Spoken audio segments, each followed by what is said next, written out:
our second soft opening, all the terminals back there that display all the tickets, the whole system went down in the middle of, naturally, in the middle of service. At like peak of service, we had this one hardline, like wired printer, and our now kitchen manager, Timmy, just starts pulling tickets and starts just verbally calling it off to the rest of the staff, and they're just, everything went out. Waffle House. Mm-hmm. Hey folks, I'm Brooks Derrick, and this is A Lawyer, His Friends, and Food. A show about local business owners, their journeys, and the thing that brings people closer together, food. On today's episode, how Jeremy Krauze launched Society Sandwich Bar and Social Club, a restaurant with a cult following and a magical social media presence. So when Jeremy's family moved from Baltimore, Maryland to Spartanburg, South Carolina, in the middle of his senior year in high school, he never imagined he would one day open a restaurant in Greenville. He just wanted to finish school and start working in the music industry. After high school, he moved to Atlanta to pursue that career in music, and he spent the next few years learning the industry and dabbling in graphic design. But when the company he was working for dissolved, he found himself back in upstate South Carolina, ready for his next opportunity. So you get a job at Gringos. What's that? How does that? Are you liking that? Well, the funny thing about that, circling back to Atlanta, was I go in and hand my resume to a guy named Adam. He was the operating partner at the time, and he's like looking at the resume. He's like, "Oh shit, you know Butch and Rusty and Family Force 5," because he's an Atlanta guy, and he grew up with all of them. And the other owner, Jacob, they're both Atlanta guys, and so they know that whole circle of, you know, even though they weren't in the music industry, they all knew each other because they worked bars down in Atlanta and clubs, and you know, all these guys would come and play shows and whatnot.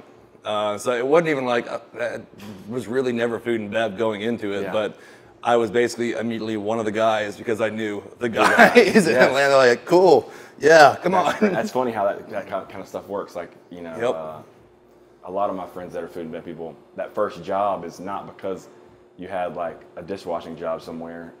It's because you knew the guy who knows the guy. Yep, that's it. Like, oh, well, we can teach you this. Yeah, so oddly enough, like that's kind of the start of, you know, all this was like I kind of fell in love with the food and beverage industry at this point. You know, served, became a bartender. Jacob and Adam had a bit of a falling out.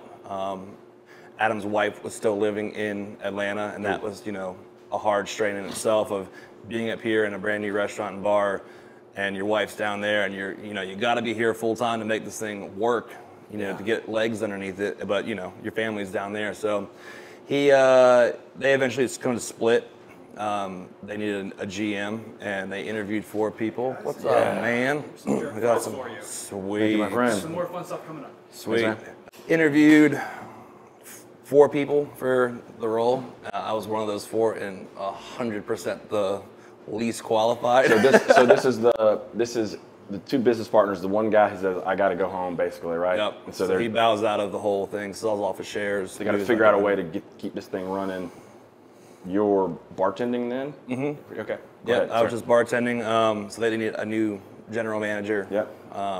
And I guess they interviewed 4 people. And you knew exactly what to do, right? You were very much trained in general managing and something like that. Right? I knew how to make drinks, and I knew the building. Yeah, and that's kind of Jacob's ultimate, you know, decision, I guess, was that like I was at the time one of the only OG, if not the only OG employee from when they first opened. Thank you, my friend. Yeah, man. And then ended up, you know, giving a 23-year-old the GM position who never managed shit in my life, but it turned out to be amazing. Like, we had an incredible run in my time with Gringos. I parted ways with Gringos in 2017. But from 13 to 17, took it from doing about $800K a year to 2.3 million. Man. Being a 23-year-old that's never done shit like that before. This is the fun part, right? Is eating and talking. That's it, man. Hawaiian jerk chicken fries. Oh man, I'm a big fan. Big fan. What's the sauce on there? It's like a jerk glaze. Really good. It's like a savory, nice little heat to it. I'm sure this is probably offensive to the cooks, but it's like a fancy A1. Yeah, I could see that. right? I'm gonna tell him that. That's great. It does. It has that same kind of like. Since I eat A1 on all my steaks, you know, I'm people make fun of A1 and steak sauce and think that you're uncultured if you have it, and I get it. If you cook a real like nice piece of meat and you do it right, you don't need it, but it doesn't mean that it's not good. That's right. It doesn't mean that it's not a very flavorful sauce. It's like if you made it at home, would be dynamite, right? Yep. This is awesome. Oh yeah, man. Glad you enjoy it. This is, I think, probably one of the first appetizers we wrote for the menu and tried out, actually, like physically tried out. We had a full menu written, and then, you know, it all sour, looks great on paper, but until you actually like get in there and how can I make this, and how can I keep the ingredients and all that kind of stuff? Does this actually work together, these flavors? And that's, you know, opening a restaurant, you said earlier, you know, doing these shows, like, yeah, I get to eat and enjoy a bunch of food, you know, that's it. Opening a restaurant was the same thing. You get to go play around and this is really, really, really good. Hell yeah, man. It's like different. I mean, like all kind of different flavors in there. Yeah, it's got that balance of like sweet heat. Oh, pineapple. Yep. That's what it is. Yeah, sweet, not too spicy. Right. I imagine sometimes you could probably get some spicy jalapenos that might screw people up. I was gonna say there's always that gamble with jalapenos. Once a month, they're really, really, really spicy, right? Yep. 100%. The best part of opening this was all the liquor reps coming in. They're like, hey, do you want to try this bourbon? I'm like, hell yeah, I want to try that bourbon. Yes. Do you know what last night was like? I'm ready to try this bourbon, please. Yep, I need to mellow it out. Right. All right, so we're at Gringos. Yep. How is the first few weeks that you're managing this place? How do you figure out how to do it? Like, you know, the mechanics of it all, right? Yeah, a lot of just intuition of, you know, ultimately, even though I have no like proper training in management or anything like that, you know what's right and wrong in terms of how things should go, and making sure people are doing their jobs and performing. We went on to, you know, ultimately I was GM and I also did all the branding and marketing for Gringos. You know, Jacob Billingsley it's his idea and his concept, but all the initial like voice branding, graphics, all that was done by me. And are you in there like, how early are you as an employee there? Like when you start working there, is it how long has it been open? I opened it, like, so I applied, got the gig about a week before opening. Oh wow! So so they was like right as I came home. Oh wow! Okay, and that place was a pretty hot spot, right? Like it was. It went through the growth to get to that. You know, it did fine when I was, you know, it was new. So you had that initial oomph behind you of the, you know, the honeymoon phase, is what you call it, of you're brand new, people want to come check you out. And then at some point that goes away.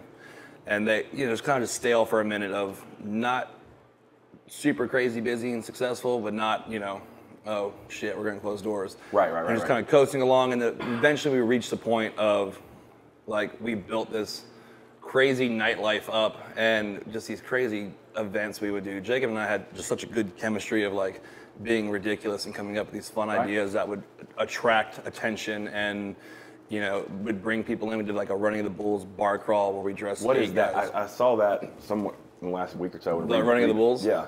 So we would dress 8 guys and girls up in like bull costumes, give everyone, all the participants, white shirts and red bandanas, and then we would like go, and everybody would run down the street and do this like whole little bar crawl up Main Street, and these guys would like pretend to be chasing them as bulls. Like ridiculous stuff. Jacob and I used to sit in Gringos till like 4 or 5 a.m.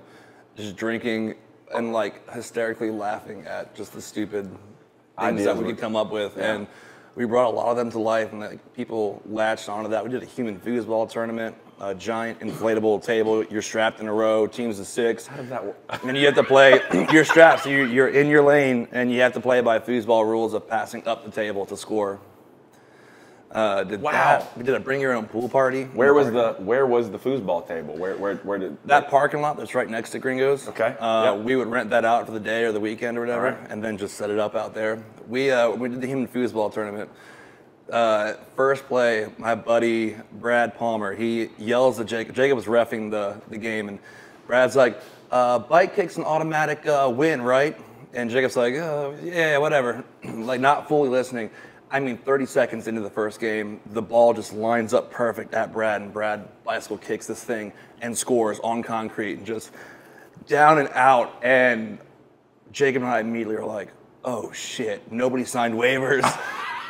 First 30 seconds in a bike kick, and dude, that was such a wild time. Wow. Brad got interviewed by the reporter later that day. He's like, what made you want to do that? He's like, well, and he was drunk as hell when he said this. He's like, well, I've got health insurance. And I was like, screw it, I'm going to go for it. I'm like, oh. That is awesome. So a lot of learning along the way. Yes, yeah. Waivers. Important. Waivers. That's crazy. That's right. You know, did stuff like that. And that really just brought so much attention because, you know, as a guy that was not food and bev, coming in and, you know, being the GM and doing the marketing for this, I marketed it more as a pop cultural thing than a restaurant and bar. You know, where did that idea come from? It's just what you were. Just kind of what I knew, and you know, it was in my gut from growing up in bands and like promoting bands. You know, we always did fun antics with that kind of stuff. To, you know, I don't know. To me, food and bev can become so stagnant of the same old of, I don't know, very proper lighting or you know, plates of food and photography of plates of food. And like with society, we share a ton of food pics or whatever. But I try to make them interesting along the way. You know what I mean? To capture. Thanks, man. What do you send up? You send up a Cuban. Hell yeah, that's a good one. But you know, we try to keep it interesting because at some point you kind of just, I feel like you're thumbing through Instagram. It better be a really kick-ass photo of a plate of food for me to stop and like look at it. And, especially now, it's kind of like the fanciness of it's kind of worn off. Yep. I think y'all do a really good job with the photos. And thanks, man. You know what's crazy about that? I was like, you know, someone's like, what do you think about like SLR cameras versus like iPhones? And I'm like, I don't know. I mean, truthfully, I've used SLR cameras and I understand how they work. And you know, if you have a badass lens, you can do some crazy things with it. It's like, but it's insane what you can do with an iPhone. I've played with people's SLR cameras, and the lens they had just didn't hold up to the iPhone, the 12. You know, that's like snapping these photos. And you know, I say don't tell EJ that. I tell people when I take our photos for society, I'm like, yeah, I use my phone like 9.9 out of 10 times to photograph anything. My wife is a magician with the phone. She's like, I have all this food on my fingers. She's a magician, like just like y'all's Instagram. Man, she takes these crazy pictures with the phone and then she edits them. I think like you do, like with Lightroom and. Yep, I was gonna say I make it sound like, oh yeah, I just use my phone, but I just snap it and upload it. It's good. It's magic. I'm just brilliant. Yep, I use Lightroom to edit our photos. People ask me like, how do you get to look like that? I'm like, well, trial and error. Lots of practice at 4 a.m. I figured out the sliders and. Yep, and that's it, man. And that was the same thing with audio engineering. Like when you're learning what these like EQs and preamps and all that stuff's doing to the like tonal quality of whatever you're recording, drums, guitar, or vocal. My teachers and of course the producers I worked for, like the best way to find out what something is, just crank that knob, and then you know just turn it all the way up and see what 2K sounds like on an EQ. What's it doing for the instrument? What's it doing for the vocal? Right, and with me, are you gonna have some of this? You dive in, brother. You play around with it and just fire it off to the point of you figuring out what it's doing and manipulating, and then you know how to finely tune that to achieve the effect you are looking for, tonally or visually, in shadows and highlights and photos. And that's truthfully the biggest thing is controlling light. Good old Cuban. I like this on top. Yeah, it's kind of that kosher salt, pepper, good flavor. Our chef's awesome, man. Chris Rosensteel. This is really nice. What's crazy was he still owns his own catering company as well, but it's a hard-working man. Between being here and doing his own thing. That's a good contrast on the outside of this. That's probably one of my favorite sandwiches we do, and it's probably one of the most popular. Good. Thanks, man. I'm glad you enjoy it. Yeah. But it's delicious. The beautiful thing too with these iPhones and the ability to edit is you have these amazing tools in your hands. Now, you can't make me eat this and have my nose running all the time. I'm the only one here, I love it. But businesses can reach whatever they want now, and it's great that you all these marketing companies want to convince you that you got to pay them $4, $5, all these video companies, $1,000. All these video production companies want you to pay them all this money. Looking at you, bro. Oh man, and don't get me wrong. There's people such as this fine gentleman over here that have the ability to pull up incredible videos. But it's more so the marketing companies that try to get him to come work, and they don't pay him the true value of him. No. And then they charge you $10,000 for a video. Yeah. That kind of stuff is what kind of turned me off. I did a lot of marketing, and I was subcontracted by a couple different agencies of That's so good. That's one of my faves, right?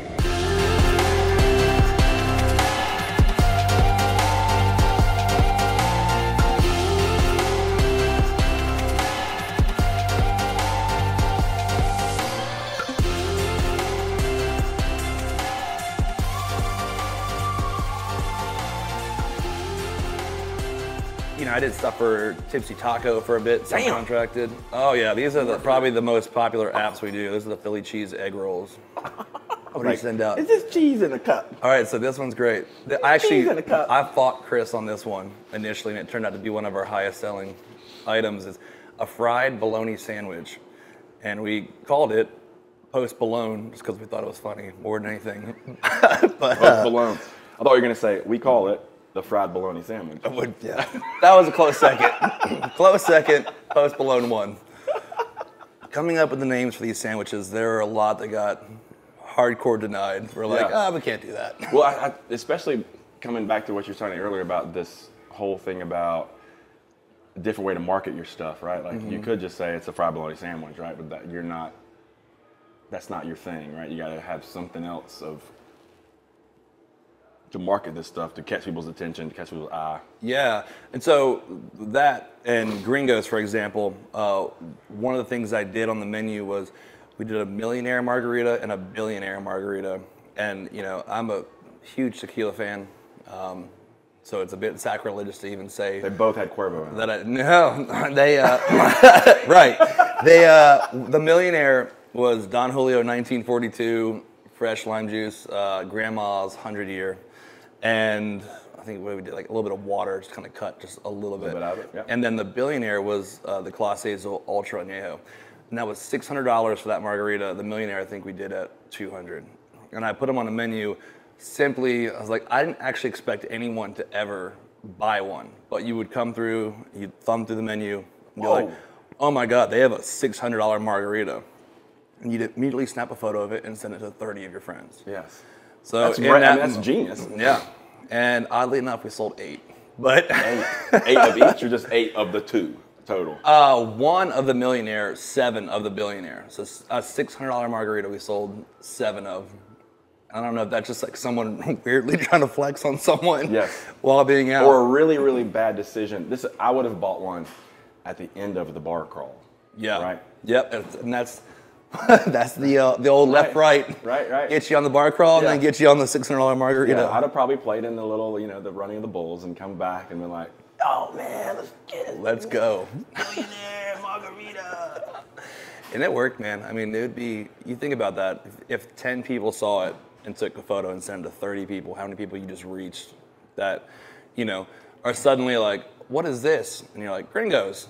You know, and got good tacos too. Yeah, and even through social media, I'd spend, and I still do it with Society. I've done stuff for Ray's, On the Rocks, Tipsy Taco, Greenville, Ducati, and Triumph, all this stuff before, doing Society. I came up actually doing marketing design work for other companies. I've pretty much done some kind of flyer or design for everybody here, almost every restaurant on this block in some form or another. All right, what should I eat next? Do the Philly cheese egg rolls for sure. All right, so you're at Gringos, managing, doing all kind of crazy events, catching what appears to be a pretty good following of people for Gringos and you. Yep. Because it's not like you have like you went to high school with a lot of these people. It's like, yeah, no. This is it's all. When did you move back here? That would have been 2013. Yep. Okay, 2013. So, okay, let's. And like I said, I first moved to Spartanburg, so all the Greenville people I wouldn't have known, and even Spartanburg, I was only there for about 8 months before moving off. It's gold, isn't it? Right. Sweet, sweet little egg roll. I just need like a jug of this stuff to take with me everywhere. That's what I told Chris. And that's the bottom of these fries too, Yeah, right? on that. Yep. It's our Now, signature cheese are you gonna sauce. eat this? I'll get you one. I'll dive in Okay. with you. I'm gonna dive in with you. I can't leave you with all Good. this food. I was about to double dip on top with what I just had. You double dip all you want, man. Yeah, I'll go butt side if that's okay with you. I'll dip my butt in there. Just put my butt in the cheese sauce. Put my butt in the cheese sauce. It's so good. Mm-hmm. I mean, that egg roll. We've learned that you can put anything inside an egg roll. This It's is pretty also awesome. a good flex of like, hey, we made this. Yep. Hey, this is not from Costco. Right. It's a Yeah. simple way to flex on we made this. Everything, all those are hand rolled every day. Right. Never like frozen. You can't Or pick like up, Wendy's, you can't, never you- frozen. You can't get a Philly cheesesteak at Costco, right? No. In an egg roll. No, but you can get a $1.50 hot dog, and I'm here for that. Yeah. Every time if we do need something from Costco, like paper goods or whatever, Chris and I, our chef, I'm like, yo, we getting a hot dog, and we always sit down after the purchase and have a hot dog. I think I just had cheese sauce come out my nose. I don't even know what made that. That's it, man. All right, so you're catching something at Gringos. When you're there, are you formulating a plan? Like, I know that this place is not in your imagination at that point in time, but at night or whenever, was. Are you thinking about opening a place like this, or just Yeah, maybe not like this, but just conceptually, kinda like- the concept wasn't there at the time. yeah. But I always knew that I wanted to open my own Okay. place at some point. When in that timeline of you're working at excuse me, working at Gringos day one to when do you start thinking, I really love this kind of this life, what's going on here, I want to open a place. When does that start?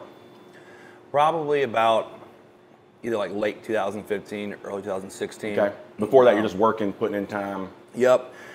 Jacob, who owned Gringos, then later went in 2016 actually, went on to try to open a pizza place called Toss Pizza Pub. And going into that, it's one of those things that we had some good staff at Gringos. The second you do number two and you're splitting your people up, to try to make both great, that becomes quite the task. Yeah. Toss did not pan out so much. I helped Where him. was that? Where was It that? was on Church Street, right next to Biscuit Head. Okay. Yeah. So, going to that, I helped him get it open. But the initial GM we hired just was not great. And so to kind of like save it and try to, make it something, Jacob was like, I'm gonna need you to come basically do half and half. And there was days that I'd open Gringos, work there, from 9 a.m. to like 4 or 5, and then would immediately roll over to Toss, do Toss from 5 to 12, and then go back to Gringos from 12 to 2 and close it down. All right, so this has got fried bologna. Fried bologna, lettuce, tomato, egg, sriracha. Sriracha. Yep. Okay, I'm seeing all these things. All the here. good stuff, man. And like I said, I fought Chris on this sandwich initially. I'm like, nobody's gonna want that, and everyone wants that, especially if you're hungover. That's the sandwich. That's great. That's good. Yeah. Crunchy. Like if I'd have eaten it before, the lettuce would have a little more crunch. Mm-hmm. That's good. I love sriracha, so Same. sriracha on eggs is good. Same. I love that. We're running a Thanksgiving special this week, and we one of the things we're doing is like a cranberry sriracha aioli, and it's Is fire. there cheese on here? Yes, they probably did a little bit of cheese sauce and white American maybe. Yeah. All the Little- good stuff. little- That's the one that brings you back to life after a long Yeah. night. Little mail yard reaction on the bologna. If you don't make it out to Waffle House that Look night, that up. Look that up. if you don't make it out to Waffle House that night, you come see us the next morning for that. We'll get Waffle you that, House, right? amazing food. Dude, right? All right. It's so good. That's one of my favorite episodes Anthony Bourdain did. You know, it was when him and Sean Brock went to Waffle House after the Husk episode. One of my favorite. Like, just listening to them being able to talk about that food, right? Like, break it down. I lived in Charleston for 15 years. Oh, nice. So, like, I do not know Sean Brock at all, but he was at McCrady's when I was there, and then opened up Husk when I was there. And I went to McCrady's all the time and went to Husk all the time. Mm-hmm. And, like, I have his cookbooks and try to, like, mock whatever he's made. Not mock, but, like, emulate whatever he's made. It's really hard. But so he's, like, kind of somewhat of somebody I put on a pedestal about, like, trying to cook, right? He's a so legend watching for sure. them talk about Waffle House, a Waffle House that I have been drunk in, probably shouldn't say on camera, a lot, right? Have you ever been to Waffle House sober? It's a whole different experience. Yes, I've been with my family, like going to a football game, and it's completely different. You're like, God, this is weird. Is it always bright in here? Yeah. Wow. That Waffle House down in Charleston, there's I can't remember what her name is off the top of my head right now, but there's a waitress down there that was like turned into a friend. Like one of my best friend and his wife, they like send her presents and like great friends with her still this day. That's awesome. Yeah. I'm blowing a blank. It makes me feel terrible. All right, so you're at Gringos. Yep. Formulating this plan. Open this. You help somewhat open this other restaurant. Yep. That doesn't work. Does not work. Yep. I closed. And when do you? About a year after it opened, I guess. When do you? Well, let me rephrase that. 2017 is when I decided to part ways with Gringos. When do you decide to leave Gringos? The owner and I, Jacob and I, kind of got into a bad falling out initially. I mean, we're good now. We've made up and we're friends now. And, you know, of course, I'm doing this and happy and successful. He's got 2 breweries that he owns now that he's very happy and successful with. You know, still love the dude to this day. Just in that moment, had a bad falling out. So I'm like, I'm over this. I'm done. One of those things I gave him a month and a half notice. You know, a GM position's significantly harder to fill and train than it would be to just hire a new server on. Yeah. So I want to give him, even though we had a falling out, I want to give him proper time to, when you push in that piece of paperwork, what is your 6-week plan? Like, what's that plan in a month and a half? What are you going to do? You have no plan right now. Okay. Done with it. Yeah. Okay. So, go through almost a month and a half of the notice. Heather Frechette, who owns On the Rocks, texted me, or she called me. She said, "Hey, I noticed it's your last week at Gringos. I was trying to be down there in front of Poinsett, right? Yeah, On the Rocks is down West End. Yeah. Towards the baseball stadium. Oh, it's farther down. Oh, that's right. It's way down there. Mm-hmm. Okay. Right. So she called me and was like, "Hey, I noticed your last week. I was trying to be kind of respectful of your notice. I know you put it in about a month and a half ago. I saw you're leaving. I need a bartender, and all my staff's like shouting your name. Is that something that would even interest you?" And I was like, "Hell yeah, I'll do that." The idea of just going and making drinks again and bartending and not being the guy on the hook for everything. Yeah. Sounded nice in that moment. And I was going to take off the entire month of August. She's like, "Do you want to start August 7th?" And I was like, "No." But I will. Yeah, okay. Yeah. No, I don't, but yeah, I will. Yes, okay. So I did that for a while. And so while left Gringos, Jacob listed Gringos and Toss for sale basically the day I turned in my resignation. He sold Toss off, I think, October 2017, something like that. And then he sold Gringos off January 2018. Okay. Yeah. So at that point, I was just doing On the Rocks. And I eventually, about a month after doing that, got offered to at least fill in bartend at Ray's. And I was doing Ray's social media and marketing, running their Instagram. Ray's? It's right around the corner. We actually share an alleyway with them. But right next door to Trio, on the corner, yeah. Okay. So filled in bartend with them, bartended like 2 or 3 nights a week with On the Rocks. Did Ray's social media and actually managed their accounts, Facebooks and Instagrams, all that good stuff. So On the Rocks, you're just bartending, purely bartending. Yep. That kind And of I've helped them out along the way with design stuff Yep. when they needed it. And then I started just kind of accumulating multiple accounts. I was doing Rocks and Ray's and the Ducati Triumph motorcycles, doing stuff with that. Doing This is a something bit I of did not.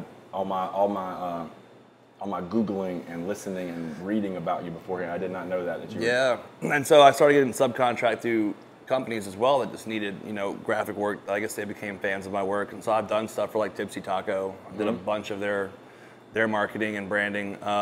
You have a really great eye that's a little bit different, right? Like, Thanks, man. yeah, It's cool. And then, not to say that I never gave my all into doing all that, but like when society came along and it came to like, this is mine, that's just like floodgates open of ideas and creativity and So next level work of, I'm very, very proud of our social media and like all the design behind this place.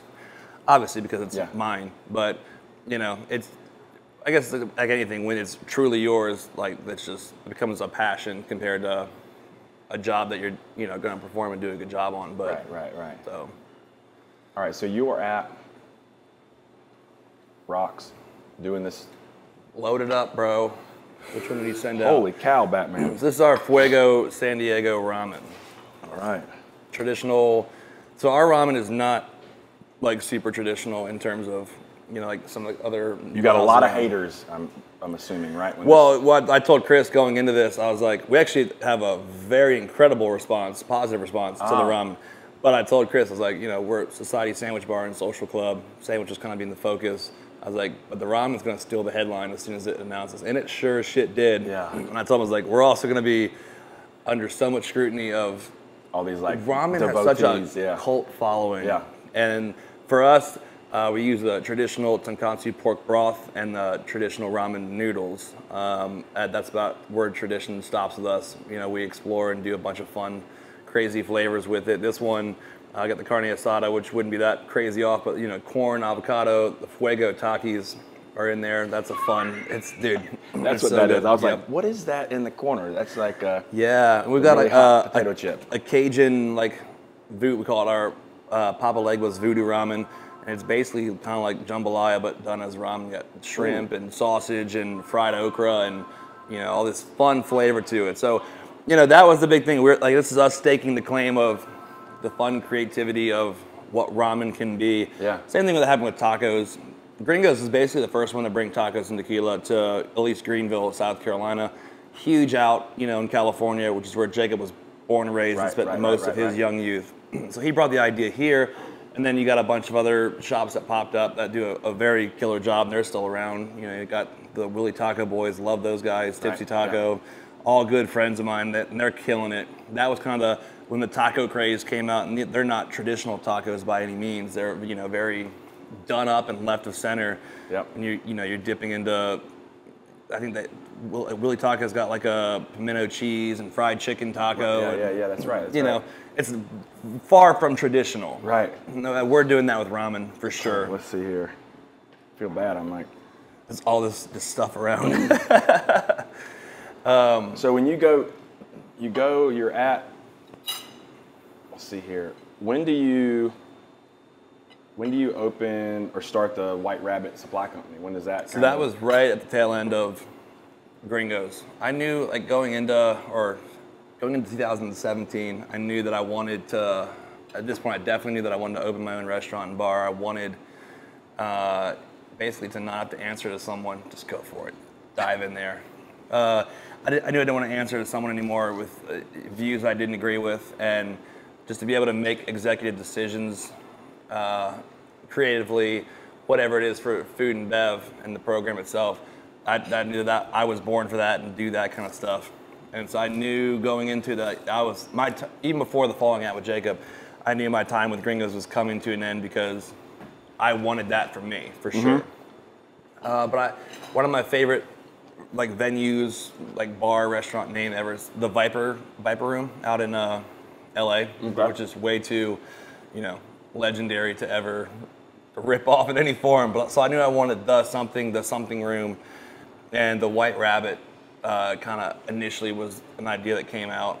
Started sketching on a plane to New York and came up with a couple designs. A friend in Atlanta who does screen printing, I sent it to her. She's also a graphic designer, and just kind of to pick her brain on it. She loved it. She sent about like 25, 30 shirts up. She had them printed as like a congrats on whatever's next gift when I was leaving Gringos. So I don't know what you're gonna do next, but made these for you, have fun. And so a handful of people have those OG shirts. That's and badass. people would stop us in, grocery stores or whatever, like, that's awesome, where can I get that? I'm like, oh, this seems to have some, attraction to people. I think I got up to about 30 something designs. So I got on the website yesterday. Everything's sold out. Yeah. So I was telling EJ, I was like, I haven't done a whole lot with White Rabbit this year because of society. Right.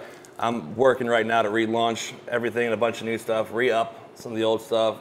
I just finished 2 new designs actually last night for a release we'll do either come next month or in January. But these are some fancy AF right? chopsticks, right? All right, Now now you got the best. You got to show me how am I supposed to eat this? Just, you pick the bowl up and just dump it back. That's right. That's what That's it. The fat kid in me wants to do that, right? That's it. Well, so spoon, if you want to dive into that broth. Yeah, let's do that first. And then just, dive in, man. Oh my God. Yeah, we have a coconut curry broth for one of our dishes. That's awesome. That one's one of my favorites too. Oh, this is so good. The lime was sitting right in there. It's like, oh man. Nice and tangy. Dude, when we opened May, it's going right into June and July where it's 100 degrees. Oh man, we it's sold so ramen. good. That cult following. So we sold ramen. Now that we're like in October, November, December, everyone's like just flying out the door. Stick us back in here. You don't care. Oh yeah, go for it, brother. Hashtag COVID-19. Right? That's how you beat it. That's how you beat it. What doesn't kill you makes you stronger, right? That's right. So let me try to get us back on track here. Let's see here. Yeah. Oh, she. All the good stuff. Maybe I got to do this. My Italian friends, they'll grab the noodles and basically, twirl it in Yes. I mean, Brandy Browning, I love you. I see you. Keep your twirling up. Yes. Move the napkin. Yes, I can move the napkin. All right, let's see here. The best warm dish, man. Now that we're in the cool weather, Oh, noodle, right? in all its glory. That's our hashtag, send nudes. Yeah, I saw a funny best dip pick. That was a good. Oh yeah, saw send one- dip pics, yeah. Send dip pick. Yeah, I saw that was a. We like to push the envelope a little bit on. Yeah. Borderline inappropriate, still borderline appropriate. Borderline goes both ways, right? 100%. It's we like to be This tongue in is cheek. Dynamite, man. Yeah, dude, that's my favorite bowl we do. Definitely my favorite. All right, so leave Gringos. You got White Rabbit Supply Company. You've got this kind of independent contractor, Yep. social media thing going on for multiple businesses in town. Bartending. Bartending rocks, raise. This is fall 2017, spring 2018. Yep. And I guess I should include, with all those events we used to do at Gringos, we always tied a different charity to it, and it was always for something. So I wanted to continue that work when I left Gringos. So with White Rabbit, I did a lot of events past that, and we always tied a different charity into it. And in 2.5 years, I guess that would be 3 technically, as of this past November, it just came up too fast to throw like an anniversary party. So I'll probably do one late December, January. In 2.5 years, I've raised $18,000 and about 900 pounds of food for different nonprofits just with this company, and that's stuff I want to continue to do with society. Each month we do a big tiki night. It's tomorrow for this month, actually. We always tie a different charity into that.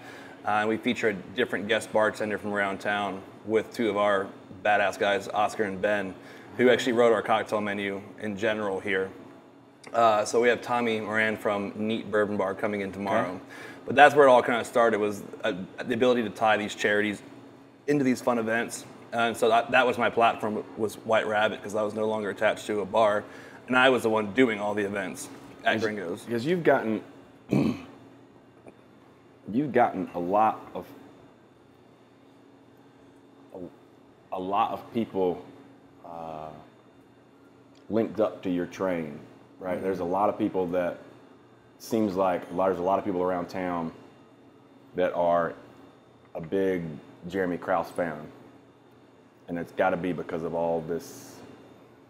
I mean, if you sucked as a bartender, that wouldn't make, but you're probably good bartending. But all those other things, the more stuff I read about you the last week or so, it just seems like just making a whole bunch of decisions that kind of build a little bit of a community around you. For sure. I'm just a firm believer in being good to people, and karma, whatever you want to call it, is real. What you put into the universe is what I think you get out of it. And, you can wake up every day and choose to be a miserable shithead, or you can wake up and try to do something cool. And even if karma doesn't exist, it's still a good way to live your life. 100%. Right? Like giving to people and devoting yourself to service to other people. Yep. It's a good way to live, right? 100%. Everyone wins in that. When the community is growing and thriving, we as a people, that's, I think, the purpose of humanity. That's what it's supposed to be. And that's kind of like the fun, where the idea of society came from, was all these different flavors. Obviously, ramen being like a traditional kind of Asian dish, the Cuban sandwich. You've got a... All right, I'm going with the taquitos, or whatever these things are called over here. We have a chicken parmesan sandwich, like all these different cultures. And, a society is like the mother umbrella of all cultures. Multiple cultures make up a society, different races, sexualities, political beliefs, religious beliefs. Everyone makes up a society, and, all these cultures. And that's kind of the fun, like I said, mother umbrella of what we want to do. And it just, that's the name that stuck out of all of it for, I think I came up with 5. And that society being the first one, and then cycled back to that. So when does this place percolate in your mind? So right as I left Gringos, while doing all the other stuff we talked about, that's when I really was like, the true goal in that moment was, I'm going to open my own restaurant and bar. Do you start saving any money?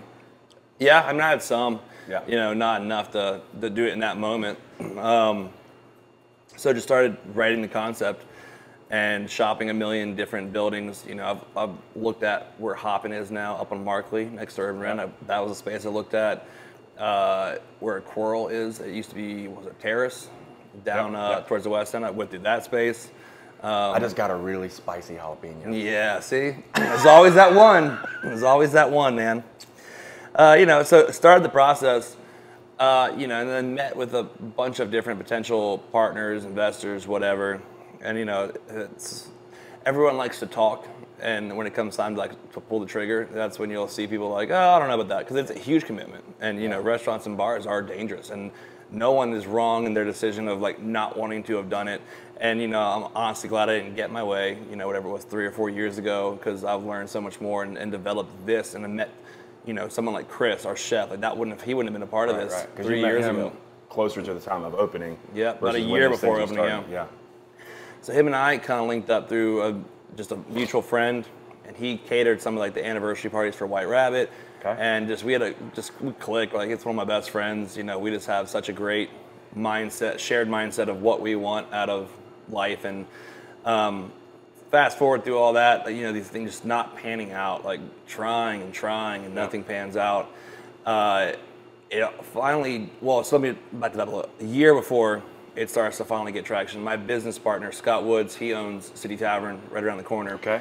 I actually met with him. Current business partner here? Yep. Okay, gotcha. Yep. He, Scott and I knew of each other through the industry, just from him at City Tavern, and he knew of me being down at Gringos, but we never really, I don't think we ever formally met. We just, knew of each other. So we met in 2017, and he shopped the Markley Station space with me, and that was just such a huge project and undertaking at the time that I don't think either of us, financially wanted to spend or go through, because it was just a shell of a building. Yeah. You're doing everything. Yeah. And, that kind of fell apart. Fast forward March 2020, this is about to happen. Not with Scott at the time. It was actually a different potential partner, my buddy Raj Patel. Paul, I'm going to pause you here. Let's rewind before we dive into 2020. Rewind.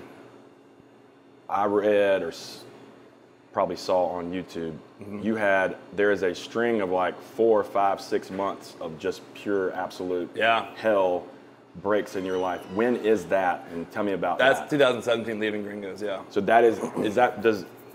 is that before you leave Gringos or after you leave Gringos? It started with leaving Gringos. So we'll start with July 29, 2017 was my last day with Gringos. Okay. And, that's kind of like a weird breakup. That was, whatever, 4 years of blood, sweat, and tears. I was, again, Jacob's business, his concept, but Gringos was always mine. Yeah, your sweat was in the building in the walls. And just the branding, the voicing, everything, the aesthetic of the reason people came in there and were hanging out, and that cult following it had. Yeah. So that was like a weird breakup, heartbreak of separating with something that I worked very hard for. At the end, a guy named Nick Fontana was one of my best friends. He was a Malibu rep. And so that's when I first met Nick, was just through him coming in and doing, fun little promos for Malibu Rum at Gringos. Okay. He actually then became our assistant general manager at some point. At Gringos? Probably like spring 2017. Okay. So when I left, he obviously was going to become the GM. He was just going through a lot of different things in general, mentally not okay. September 2017, we had... Or right before I left Gringos, we were featured in a magazine in South for 6 Degrees Tequila. They came out and talked to Nick and I about tequila because we were obviously one of the biggest tequila bars in the upstate. We talked about our favorite cocktails and stuff. So they did a big fashion show up at the Loft, and they invited us out to come celebrate because we were in that edition. So we did. We went and partied and had fun, and great night. Wouldn't have known anything else and just a good time across the board. The next morning, there was some event up on the roof, and Nick was supposed to be there, and no one had heard from him all day. We got separated the night before somehow, and I couldn't find him the rest of the night, so I figured he Ubered home or whatever. Right. So I go to his house after he's not answering his phone, walk in to find that he had shot himself in his bathtub that night. And then, 4 or 5 months later. You walk in, Yeah, found him, and that's something that'll forever haunt me. Having to call his mother and his sister and explain that. 2 separate phone calls of having to, it's hard enough to do it once, have them do it twice. It's just, that year was definitely one of the most when it rains it fucking pours. Right. Moments for sure. 4 months later, my aunt was in town, and she called me at 11:45 at night. She's like, "Hey, I'm so sorry to do this. Your dad's got 15 minutes to live." And so I lived downtown. I threw on pants, jumped in my car, was doing 160 miles an hour down 385. And that's when they were still doing all that crazy construction on to Woodruff Road and 85 and all that stuff. So get to that exit, it's blocked. Got to go all the way down. Go down to IHOP and Lou's Bistro and all that. Get on Woodruff Road, turn around, go down to Pelham, walk in I'm sorry, you're 5 minutes too late. There wasn't a wall or mirror that didn't meet my fist for a hot minute of just taking an L after an L. Is this January, February 19? This would have been 18. 18. January, February 18. Yep. Oh, that's right. January. Okay, yeah. Yep. So, just hit after hit after hit and feeling like you never get a break, Had you been dealt anything like that before? Any kind of... Not to that level, no. Yeah. Definitely not walking in on finding one of your best friends that taken a life. Yeah. The saddest thing about that is death itself hurts. It's the harder feeling is that they were so sad or miserable that you didn't see it or couldn't help them find happiness and peace in their life. And that's the part that probably hurts more than even death itself, is that what could you have done differently to maybe, Did I miss something? You're thinking all kinds of, I missed something. Yep. Did he say something that night? Did he? Right. All those second guessing. Mm-hmm. And he was awesome, man. He was one of the greatest dudes to ever walk the earth for sure. And that's the part that's what? Where did this come from? He was one of the most just amped up, high on life guys ever, So just again, hit after hit. And just kept moving along because Nick and I actually talked about doing the restaurant and bar. Because he was from San Diego, big industry guy out there. Okay. He just happened to move out here. with his girlfriend at the time, and we always say, let's do something out here, and kind of started the process with him of just like kicking back and forth ideas. So carried on with doing it. He was going to leave Gringos at some point and come if I ever got the deal right and moving. He was going to come with me and basically do it. It's 2018, so How'd your dad pass away? Just a long laundry list of fight. And that strokes The the stroke initial started the waterfall. Yep, and just kind of over the the next however many years that was, one thing after another of declining health. Get to 2020. So how do you fight? You go through 2018. I'm just blown away, man. You go through 2018. Do you remember? Are you just going through the motions? Are you just?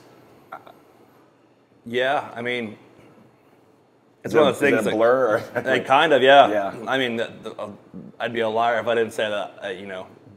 At least initially was going deep in the paint and drinking and just trying to not feel. What's the shot of choice for bartenders in Greenville? Everyone either does tequila or Jameson. Tequila or Jameson. Yep. Specifically Espolon, tequila or Jameson. When I lived in Charleston, just to lighten the mood a little bit for you, it was always grandma. Like we shot grandma. I'm not an industry person. I was a lawyer, and I just always went out and drank. And so, but everywhere you went, you walked into the bar, and there was a shot of grandma getting slid down the end of it at you. That was Mirasaki here for a minute, even though everyone else was, as industry folk always ordered Jameson and Espolon. Mirasaki was like the grandma bar for sure. It's definitely Jameson now around in tequila and that, but it was grandma I still love for grandma. a long time. I still love it. And Jaeger. Yeah.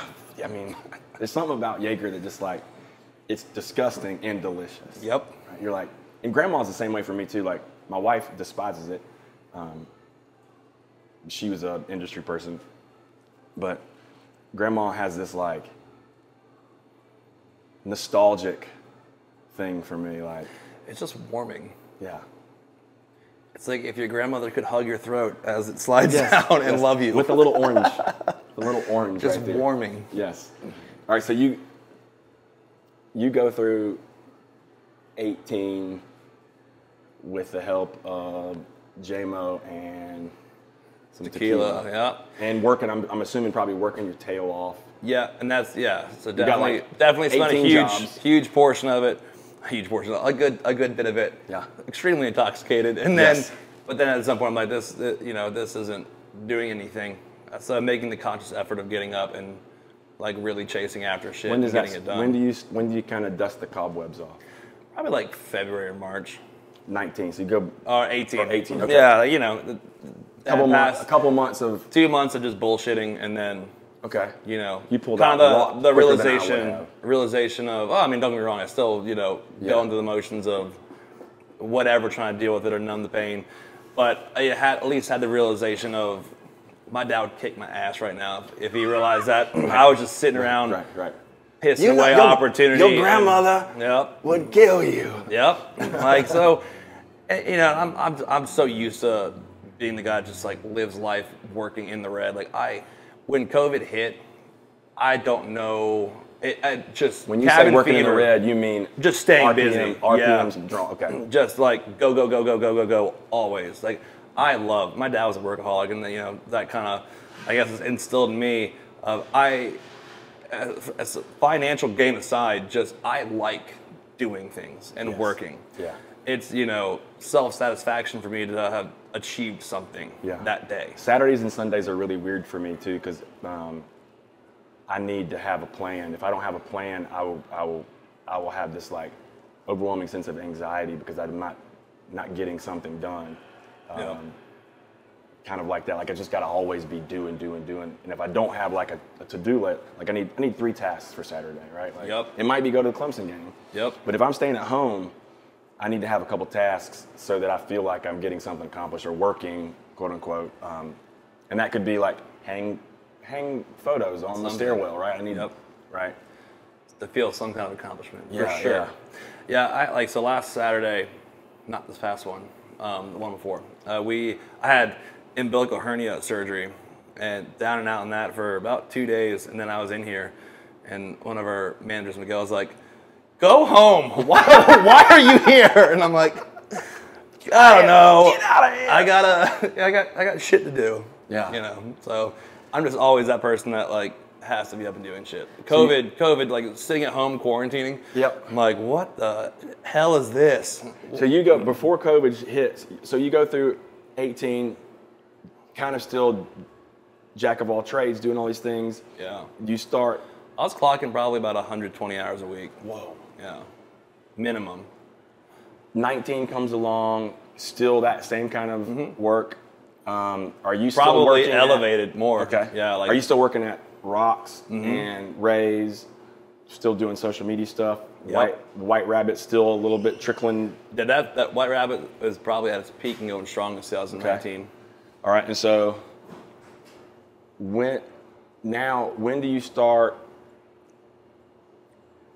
You're always meeting somebody that could potentially be your next business partner, but when do you start meeting the guys that get involved with this building and this business? Yeah. So like I said, I met Scott officially like fall 2017.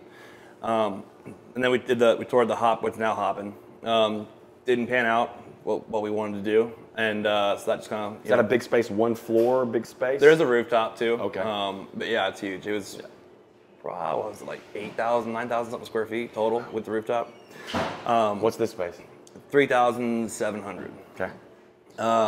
So, you know, that kind of just put on the back burner, or at least what that conversation with him was. Right. You know, and people always at this point, like, people liked and acknowledged what I did at Gringos. So I didn't have to shop very hard to get people to want to have at least have a conversation about doing something.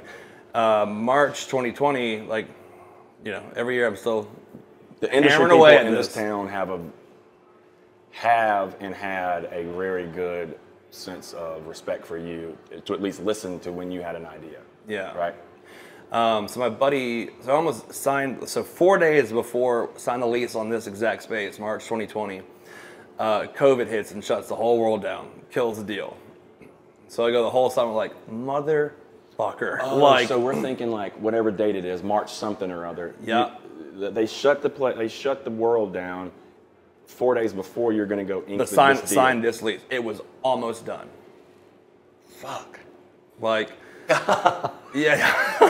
If there was a table, I'm just like, no. So do you have logos at that point in time? No. No, this is just. I had a name. Okay. All right. And I had ideas. Yeah, I mean, I had ideas aesthetically of what I wanted. Okay. So but not official logo yet. Shit hits the fan. Now what? Just I mean, that was it. I was like, basically, take my whipping again of another. Damn, it got away again. And, you know, at that point, you're also kind of really numb to it. At the same time, it's like, well, that figures. And, so float through the rest of the year. And then, man, what a haunting. What are you doing then? Like, what are you doing to make ends meet? So, yeah. I have tons of buddies that in the industry, and it was... Dude, that was a haunting feeling the next day of, your bars and restaurants are closed. With no end in sight. Yep. So I was still doing, and but that being said, a lot of my marketing and graphic work was for restaurants and bars. Right. So that kind of came to a screeching halt on, they're not going to pay someone to market when they're not making money and they can't do business. So it's not even justified as to why they're trying to sell something. So, just kind of nose to the ground, figuring out different, projects. I did a lot of things outside of my normal wheelhouse of, food and bev. I did a bunch of stuff for like a medical supply company, real estate, just like photography and ad work and social media. So same idea, but just not what I'm, How did you get that work? Just mutual.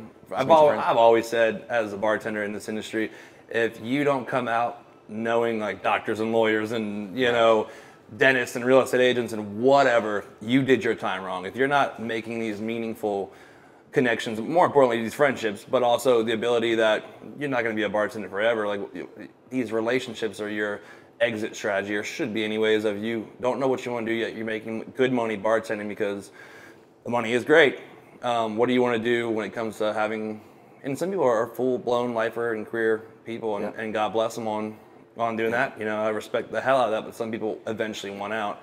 And the best way to do that is have an interview every single night with your guests, basically, of, you know, having these relationships. It's easy to reach out to friends of, hey, do you need help with any of this? They're like, yeah, absolutely. This is why the impetus for doing this show is that I spent so much of my time when I was single, I lived in Charleston, so much of my time was on that side of the bar, right? Meeting people like you, meeting people on that side of the bar that were lawyers, doctors, you know, roofers, window guys, boat guys, whatever, and learning about their business and talking to those people, getting connected with those people and making all of those connections, getting those phone numbers in your phone, getting inspiration, learning how they're doing their craft, all of those things. And when I moved up here, I got married,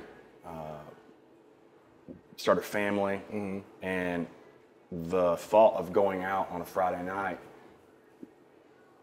especially without my wife, even when we didn't have kids, was like, it was like putting fingernails on a chalkboard. Like, it was just excruciating. And so that was the idea behind this, is like, how can I get and start talking to people and meeting people and force them almost to sit across the bar from me. Without having to be out on a Friday night. Right, yeah. Just learn from people. And no, I get that entirely. I'm 31, and like at some point it gets old going out. Yeah. And, you know, doing the same. It took me till I was like 40-something, so you got plenty of time. Well, you know, and the beauty of it is opening this. It's like, well, I'm working. Right. Justifying it as I'm working. That's right. All right, so you got, so yeah, you're doing hustling. all this stuff, hustling. You're doing... I mean, car sales, people were still buying motorcycles and cars and houses. So like, I just started doing that kind of work. And you're sitting on your couch April 1st going, oh shit, what am I supposed to do here? Do you just pull your phone out and you think, hey, I know this guy that sells cars? Or what's your thought process there? Like, how are you brainstorming to solve these problems? Kind of like thinking about what, you know, obviously food and bev being attacked the hardest on, you know, not to take away from any other industry, but like as far as what I do and what I know, being shut down, like it was kind of like thumbing through like what are some of my friends doing that maybe that I could help with, even just one project to float to the next one. And then my buddy Tony, who actually bartended with me at Rocks, he started working with a good friend of his, and I had met Brendan a few times. A guy named Brendan Church. Brendan's this importer exporter for his entire adult life, pretty much. He did it with cars and all sorts of stuff. He saw an opportunity with getting masks in to supply to people because you had to have them go out. So Brendan made an absolute killing on that, brought Tony on. Tony went to school for nursing, pretty much completed everything up to, you know, passing the last bit, and he didn't want to do it anymore. But he wanted to get into medical supply sales, so he started working with Brendan. So that was a very easy conversation. Tony was like, here, you come help us market this shit, and we'll, you know, and Brendan basically just kind of kept giving me gig after gig of doing like brochures and their social media and photographing their products they were getting, from just masks into like sanitizer, into, you know, gloves and that's cool. All that stuff. And then it's kind of people seeing online would reach out and, you know, hey, we need some stuff for, you know, these cars and motorcycles. Are you manning the Facebook Messenger account for that business? I was, yeah, I was. Anything that was like a bit above my pay grade, then it was like forwarded off to them for sure. But yeah, just kind of trucked along doing that. And then of course, White Rabbit, I don't have a physical store for that. So that online, like that was a huge helper along the way to get through. So you're making new T-shirts for that, and bringing stuff on, and and that was kind of the gamble, was the bit of money I was making at the time doing these projects. I was floating into a couple $1,000s here and there into shirts. Like, hope someone buys these, otherwise I got a lot of clothes in my apartment. My apartment wall was just boxes. Wow! And I just, you know, people would order and I'd mail it out, and thankfully they kept that rolling. So you're doing all of this stuff. This is mind-boggling, right? Like, what all we had to do during that process, we as a community. Yeah. I mean, that didn't feel real at this point. When do you start to be able to make money again slinging drinks? When does I can't remember when that happens. It was May, June. So actually May, like middle of May, they allowed, what was it, 50% in? Right, okay. But it had to be, or no, they opened outdoor seating. That's right. Which doesn't mean shit for Rocks and Rays. Right. Like, they're bars. Like, you're not going there for food. Right. Yeah, it'd be awesome to go stand out in the street and drink a beer with your friends again, but they're not going to let that happen. No. So, so everyone else is going back to work, and all of us are like, Rocks and Rays are like, cool. Okay, this is our life. What are we supposed to do now? And then they let 50% in, but you have to be seated, which, is a whole different thing in itself. And Ray's has tables, kind of. Like, like I say, they have tables. Right. But Ray's has a capacity of 157 people. They don't have 150 seats. But even at half, you're filling up, and it's irritating because you have to be seated in order, otherwise they'll come in and bust your balls and write you fines and all this. So we as high volume bartenders are used to just, slinging drinks, and you're coming to us, just waves of people coming to us, which makes the job easy because we're right here fixed, giving you instant drinks. We're not running back to, the POS, making the drinks, running back to the table. That was a nightmare, dude. Yeah. So, but whatever, money's money. Yep. And we went through the motions of trying to adhere to, the rules at the time. When does this place start to come back? Like when? So October, the governor lifts half capacity, full capacity, and because of that, it was still a curfew of everything had to be done at 11. Couldn't go to 2 a.m. like normal. But I was like, okay, whatever. At this point, I did have a concept. I wrote the concept all of quarantine. That's what I really did was there you go. Okay. Sit down and there you go. Write that You're out. selling masks, marketing scooters and motorcycles and cars and so here's a bunch of box of clothing and stuff over here, and then here's my coffee table just littered in paperwork of just ideas for this. Right. Okay. Different. So the March investors, my buddy Raj Patel, he owns Main Street Pub in Spartanburg and the Kennedy and Cribs Kitchen. Awesome dude. Okay. It's one of those things of, he's smart in saying, there's no way we continue on with this deal. And back in March of when there's no end in sight for this thing.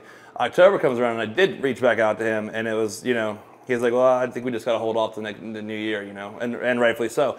This was like, that's a dangerous move to do. And, he's one of the smartest guys I know, truthfully, and I respect the shit out of him. And, he's absolutely right in telling me no. Right. A different guy then's like, yeah, I'll do this. I'm like, cool. Someone else another group was making a play for this building. Okay. And I was like, it has to happen now or this goes away. And this is like the sweetest deal that's happened in Greenville in a hot minute as far as a lease, and will probably be the last deal of its kind to happen. But I've been working on this. What made this deal different like that? Well, so compared to the Markley building where Hoppin is now, this was a mostly built. Well, it was a fully built, functioning restaurant. It was a 24/7 diner that the Bottle Cat Group had opened up. Okay, right. They spent like a 1.5 million or something ridiculous into upfitting this building, and then they ran for 5 months. Society's been around longer than the diner was at this point. Wow. Yeah, crazy. When was that open and closed? 2017. Okay. And this place sat vacant for a little while? Yeah, I don't know why either. And that's why when you saw this in March of 2020, you were like, ah! This opportunity was sitting right here, okay? Yep. I guess you probably had so much experience in managing and stuff. It's probably not too many surprises, but what are some of the surprises that you see when you do open the doors that you didn't? How well received and how smooth this thing went. Wow. Like without even being biased of this is my own, this is the easiest restaurant and bar, like aside from like the process of getting to the lease signing and then building it all, like physically just opening and executing was so flawless, and that's 100% my staff, how amazing they are, and that's just the most badass of the industry. Like everyone's done this for so long that they're all just veterans, and they remain calm, and especially the kitchen staff too, incredible. On our second soft opening, all the terminals back there that display all the tickets, the whole system went down in the middle of naturally in the middle of service at like peak of service. We had this one hardline, like wired printer, and our now kitchen manager, Timmy, just starts pulling tickets and starts just verbally calling it off to the rest of the staff, and they're just, everything went out. Waffle House. But I mean, 20, 30 tickets, she's just like laying them in order. She just basically took full control of the ship. And, you know, Chris is down there too, also doing the same, like guiding this, she's guiding this. Like she basically stepped up and was like, and I was like, that's our kitchen manager, like right there, just calling them out. And the front of house had no idea that as they're punching stuff in, that the kitchen's not receiving it on their monitors. And it's just still flawlessly coming out. Wow. And like that, just how well everything went. Of like, right. I'm blown away of how awesome our staff is.